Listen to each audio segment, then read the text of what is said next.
wabarakatuh. Halo semuanya, selamat pagi. Perkenalkan, nama saya Anissa Destiana dengan NIM 2120201094 dan ada rekan saya Hildana Priani dengan NIM 2120201095. Kami berdua dari Universitas Islam Negeri Dadampata Palembang dengan prodi Pendidikan Guru Madrasah Ibtidaiyah. Dan video ini sengaja kami buat untuk memenuhi tugas evaluasi pembelajaran dengan dosen pengampu Bapak Muhtarom Magister Pendidikan Islam. Selamat menyaksikan. Udah. Itu Hil.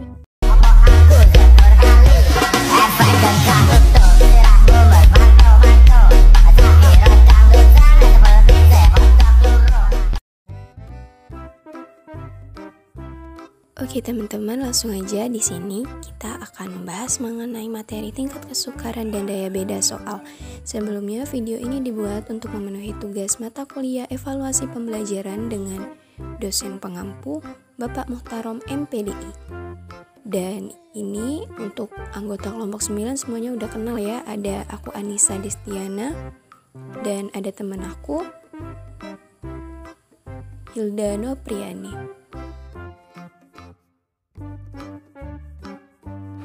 Kamu nanya, tingkat kesukaran dan daya beda soal itu apa?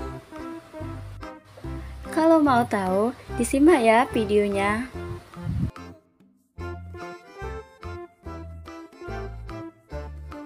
Kita bahas yuk, tingkat kesukaran soal itu apa?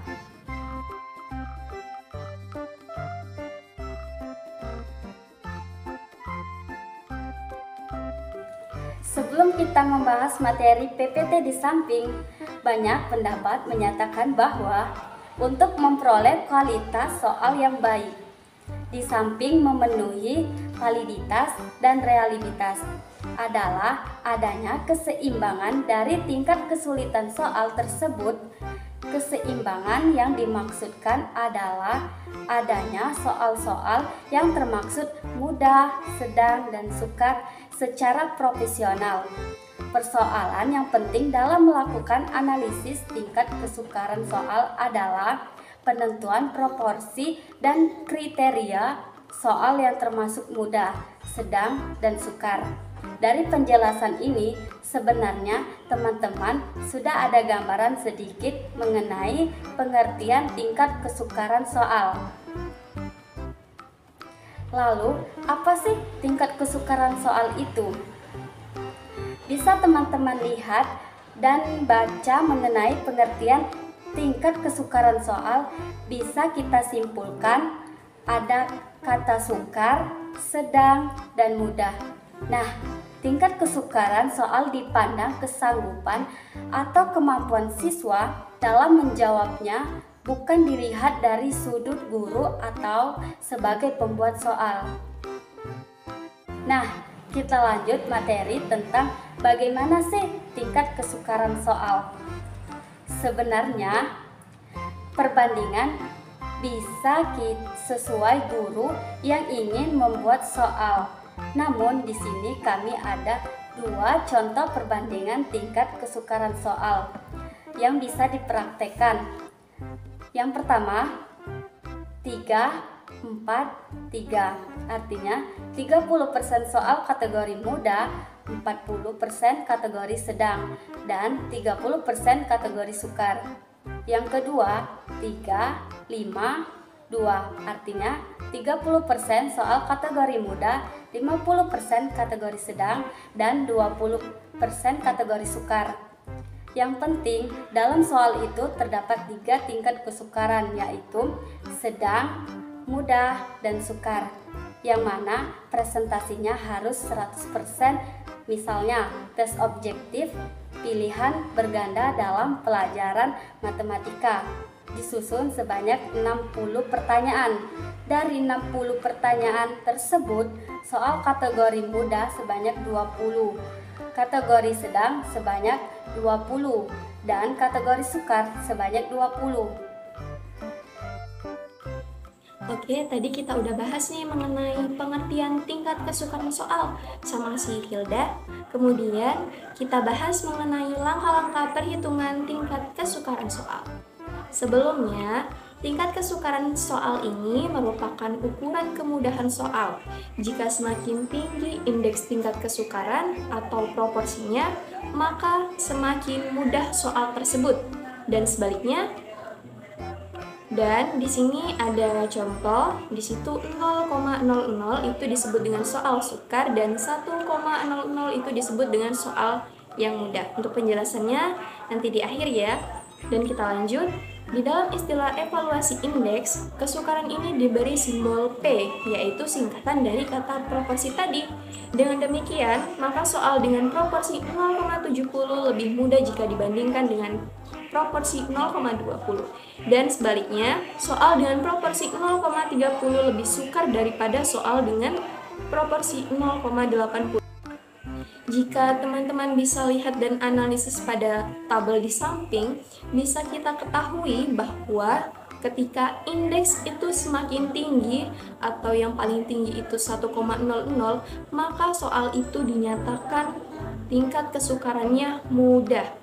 Dan sebaliknya, jika angka itu berkisar 0,00 sampai dengan 0,30, maka bisa disebut tingkat kesukaran soal itu sukar atau sulit.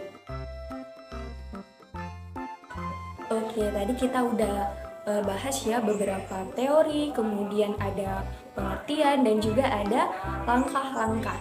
Dan selanjutnya teman-teman, di sini kita bakal hitung-hitungan nih. Kira-kira tingkat kesukaran soal itu gimana ya cara menghitungnya? Nah, di sini tepatnya di PPT samping ya teman-teman, bisa dilihat di situ ada contoh menghitung indeks kesukaran soal. Di sini ada tabel ya, bisa dilihat sama-sama. Itu ada nomor soal 1 sampai dengan 10. Nah, di sini kita sebagai seorang guru dalam membuat soal itu harus memperhatikan yang namanya kesukaran soal. Kenapa? Karena dengan adanya kesukaran soal ini, kita bisa mengkategorikan mana yang termasuk soal mudah, sedang, dan sukar. Nah, di sini ada contoh tabelnya ya. Di situ ada nomor soal 1 sampai dengan 10, kemudian abilitas yang diukur itu ada soal nomor 1 tentang pengetahuan, nomor 2 tentang aplikasi, nomor 3 tentang pemahaman, nomor 4 tentang analisis, nomor 5 evaluasi, 6 sintesis, 7 pemahaman, 8 aplikasi, 9 analisis, dan 10 sintesis. Abilitas yang diukur ini diterapkan dalam soal-soal yang diberikan pada saat tes. Kemudian di sini guru memperkirakan apa sih tingkat kesukaran soal yang diberikan pada tiap-tiap soal yang diberikannya. Di situ bisa dibaca ya, untuk soal nomor 1, guru memperkirakan bahwa tingkat kesulitan soal itu mudah, kemudian soal nomor 2 itu sedang, soal nomor 3 mudah, soal nomor 4 sedang, soal nomor 5 sukar, soal nomor 6 sukar, soal nomor 7 mudah, 8 sedang, 9 sedang, dan yang ke-10 sukar. Kemudian kita masukkan rumus nih. Untuk rumus indeks kesukaran soal itu ada P sama dengan B dibagi N. Di sini untuk penjelasannya, P adalah indeks kesukaran atau proporsi ya, tadi udah dijelasin. Kemudian B artinya banyaknya siswa yang menjawab benar pada soal yang diujikan. Kemudian N itu jumlah seluruh peserta yang ikut dalam tes.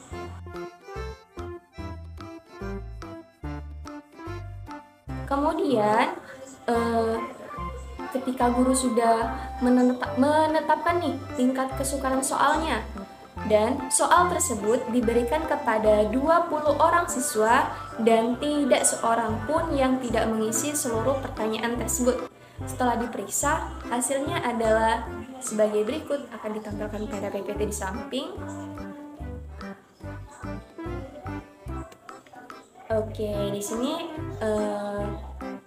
teman-teman bisa lihat ya, di situ ada nomor soal 1 sampai dengan 10, kemudian banyak siswa yang menjawab adalah 20. Berarti di sini 20 siswa itu menjawab seluruh pertanyaan yang ada, baik soal nomor 1 sampai dengan 10. Kemudian di situ tertera ada B-nya atau siswa yang menjawab dengan benar. Itu soal nomor 1 ada 18 siswa, soal nomor 2 12, soal nomor 3 10, soal nomor 4 20, soal nomor 5 itu ada 6, soal nomor 6 itu ada 4, soal nomor 7 itu ada 16 siswa, soal nomor 8 ada 18 siswa, soal nomor 9 ada 17 siswa, dan soal nomor 10 ada 5. Kita masukkan nih rumus tadi. Rumus dari indeks kesukaran tadi apa? Yaitu P dibagi sama dengan dibagi B dibagi N. Di sini kita dapat indeksnya.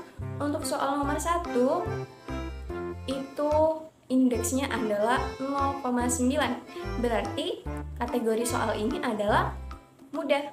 Kemudian untuk soal nomor 2 itu ada 0,6 indeksnya, bisa dikategorikan soal sedang.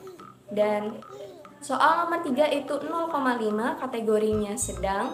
Kemudian soal nomor 4 itu ada 1,0, yaitu kategori mudah. Berarti seluruh siswa itu menjawab benar pada soal nomor 4 ini. Dan untuk soal nomor 6 sampai dengan 10 bisa dilihat di PPT ya. Di sini dari sebaran data yang sudah dicari tadi, ternyata ada 3 soal yang meleset, yakni soal nomor 3 yang semula diproyeksikan ke dalam kategori mudah, setelah dicoba ternyata termasuk ke dalam kategori sedang. Demikian juga soal nomor 4 yang semula diproyeksikan sedang ternyata masuk ke dalam kategori mudah. Dan soal nomor 9 semula diproyeksikan sedang ternyata masuk ke dalam kategori mudah. Sedangkan soal nomor 7 soal lainnya sesuai dengan proyeksi semula. Berarti di sini ada manfaatnya nih dari mengetahui tingkat kesukaran soal, yaitu dengan adanya ini guru bisa mengevaluasi mana kira-kira soal yang mudah tetapi siswa tidak bisa menjawab. Berarti kita sebagai guru harus mampu memberikan pemahaman lebih lanjut mengenai pertanyaan yang sudah ditanyakan atau bisa membahas bersama-sama setelah melakukan tes.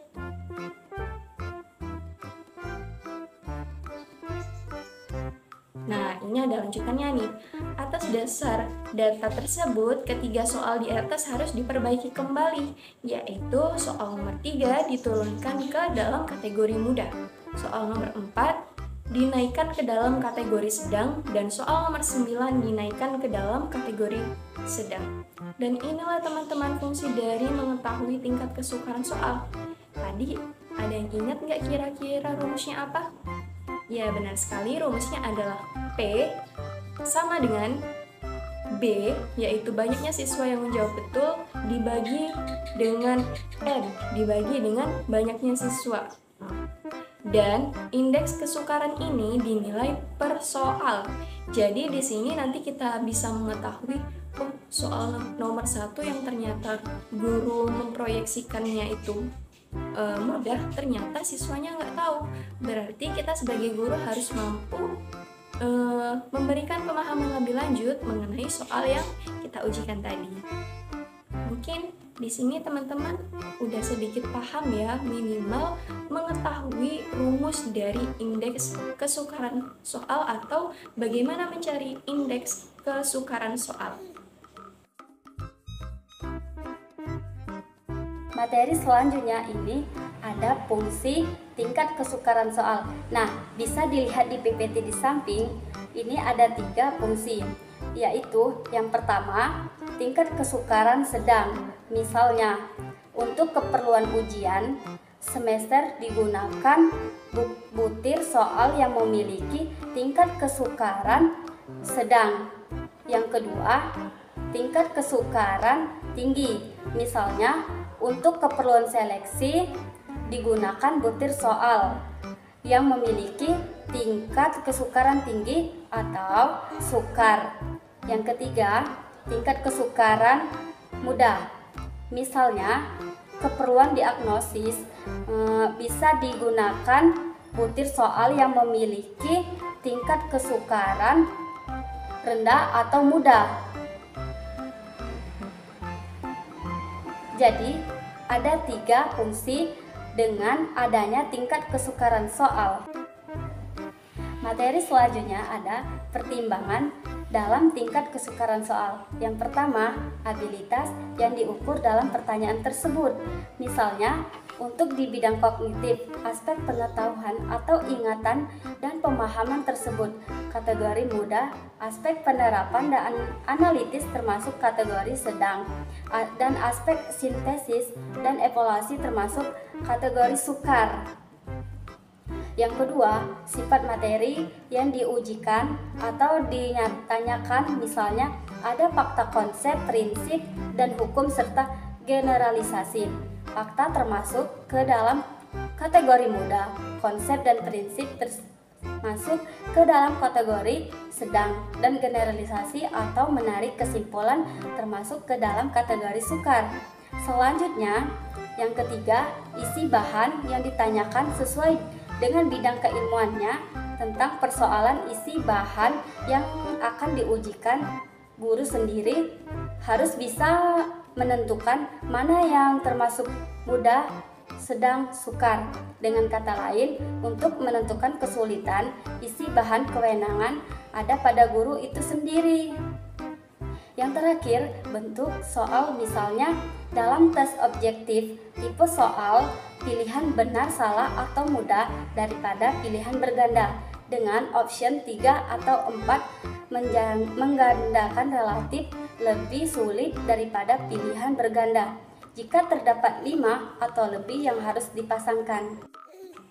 Oke, setelah beberapa pembahasan mengenai tingkat kesukaran soal yang sudah dijelaskan oleh Hilda Nopriani dan juga saya, kami harap teman-teman udah bisa paham mengenai apa sih tingkat kesukaran soal.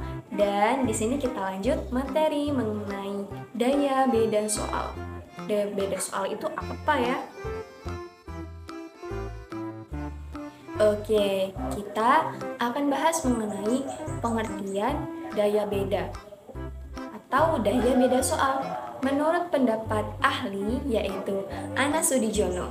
Anas Sudijono mengatakan bahwa daya pembeda butir soal adalah kemampuan suatu butir soal tes hasil belajar siswa untuk dapat membedakan antara siswa yang berkemampuan tinggi atau pintar dengan siswa yang berkemampuan rendah, tapi bukan dibilang dengan siswa yang bodoh, sehingga siswa yang pintar tadi akan menjawab dengan benar lebih banyak pada soal yang diujikan dibandingkan dengan siswa yang kurang pintar.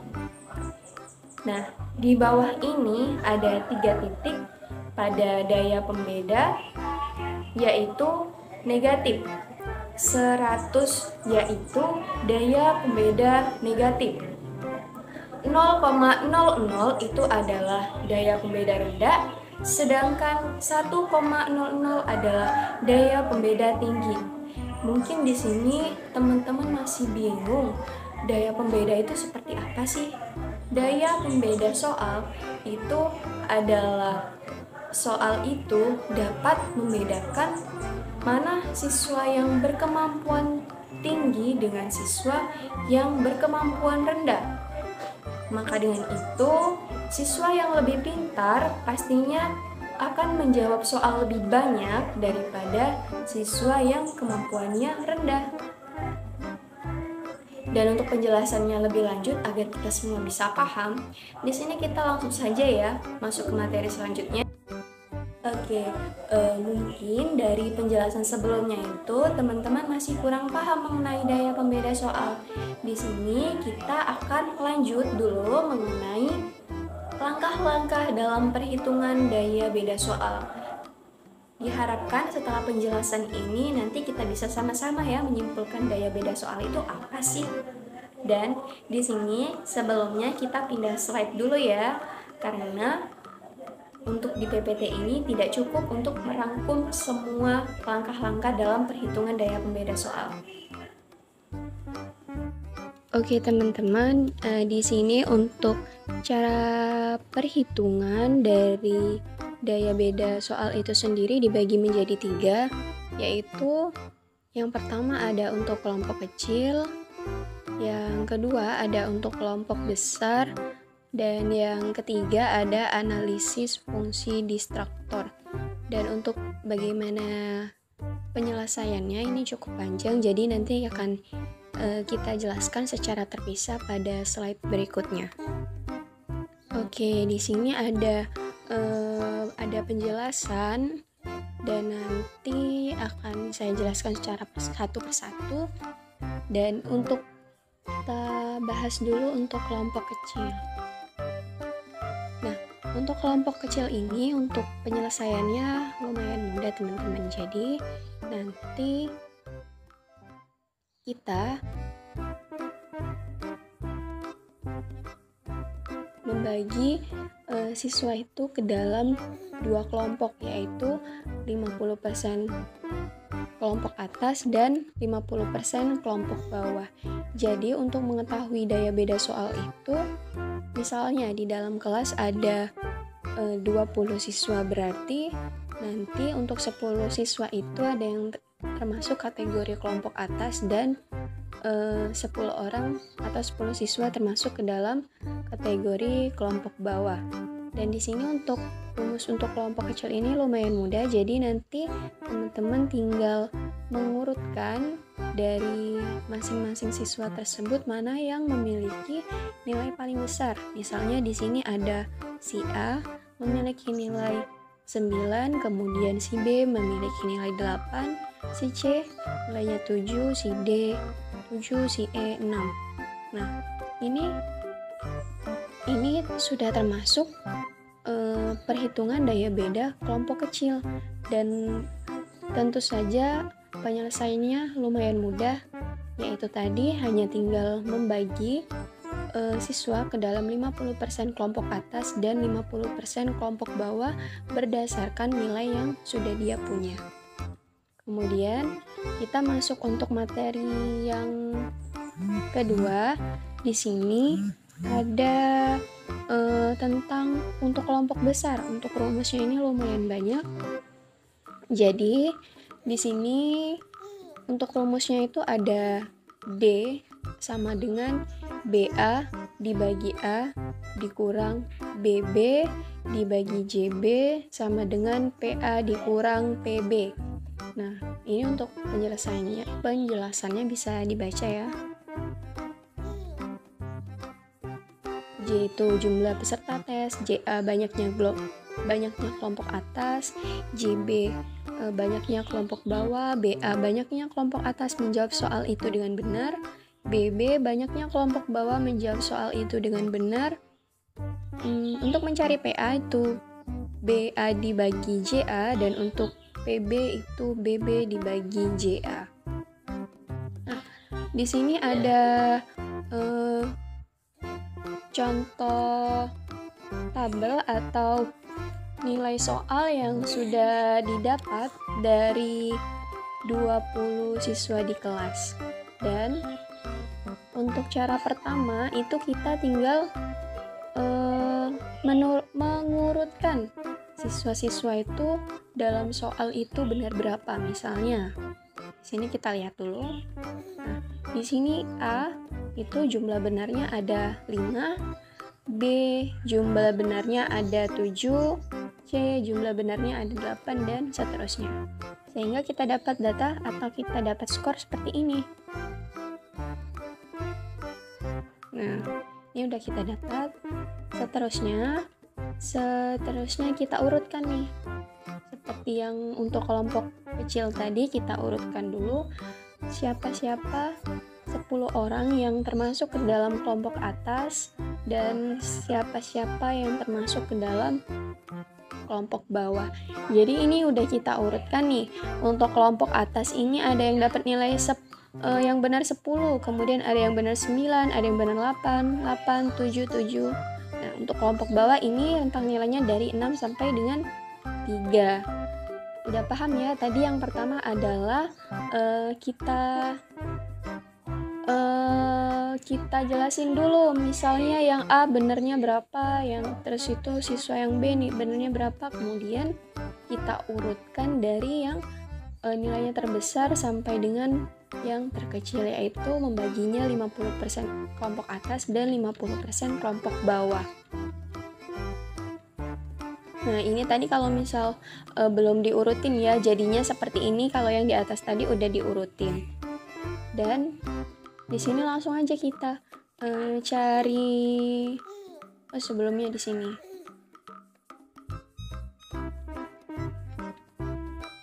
Mari kita perhatikan tabel analisa lagi khusus untuk butir soal nomor 1 dan seterusnya. Jadi untuk mengetahui daya beda soal itu kita harus mencari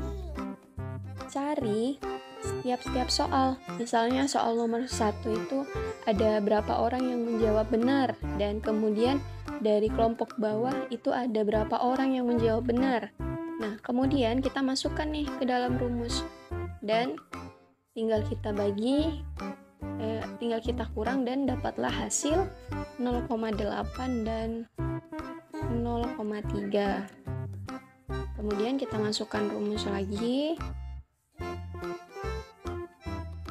Nah, didapatlah penjelasan bahwa butir soal ini jelek karena lebih banyak dijawab benar oleh kelompok bawah dibandingkan oleh kelompok atas. Seperti yang kita ketahui tadi bahwa pengertian daya beda soal itu adalah membedakan siswa yang pintar dan siswa yang rendah. Nah, tetapi di dalam soal ini ternyata untuk soal itu banyak dijawab benar oleh kelompok bawah. Nah, ini berarti bahwa untuk menjawab soal dengan benar dapat dilakukan dengan mendebak, yaitu berarti butir soal daya bedanya rendah. Butir-butir soal yang baik adalah butir-butir yang mempunyai indeks diskriminasi 0,4 sampai dengan 7. Nah, di sini ada klasifikasinya, nanti bisa dibaca ya di makalah. Oke, selain untuk kelompok atas dan kelompok bawah, di sini kita juga akan membahas mengenai analisis fungsi distraktor. Nah, di dalam tes objektif, yaitu berbentuk pilihan soal berganda, setiap butir soalnya itu dilengkapi dengan beberapa kemungkinan. Ada yang jawabannya pasti salah, ada yang jawabannya benar. Nah, di dalam istilah evaluasi, butir-butir kemungkinan jawaban ini diistilahkan dengan istilah option atau biasa disebut dengan alternatif. Nah, untuk jawaban-jawaban yang salah ini dikenal dengan istilah distraktor atau disebut juga dengan pengecoh. Semakin banyak siswa yang terkecoh, maka dapat dipastikan bahwa distraktor ini menjalankan fungsinya dengan baik, dan begitu juga sebaliknya.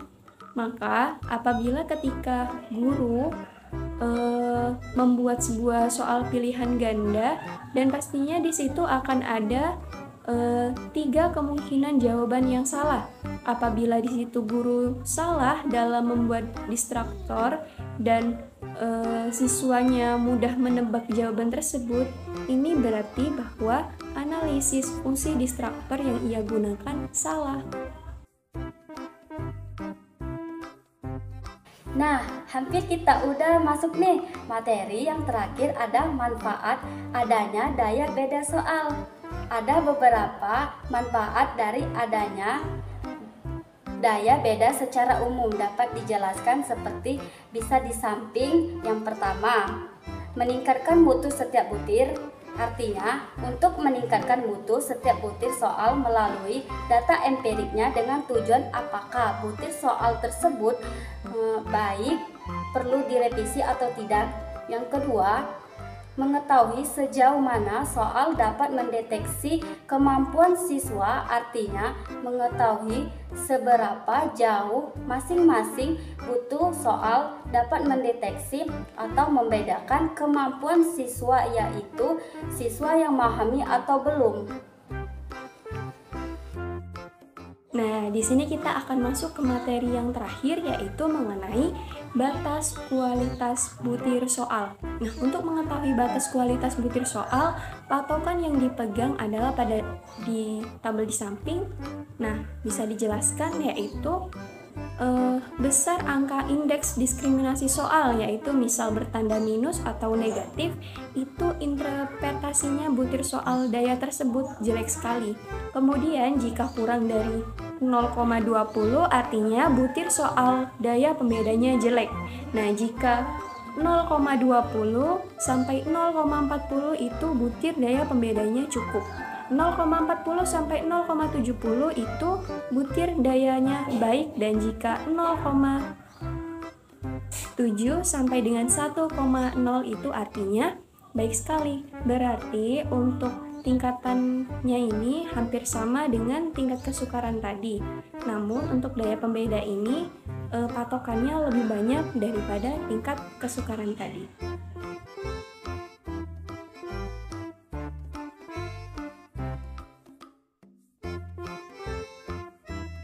Mungkin sekian penjelasan yang dapat kami berdua sampaikan mengenai materi yang sudah disampaikan. Semoga bermanfaat bagi teman-teman semuanya.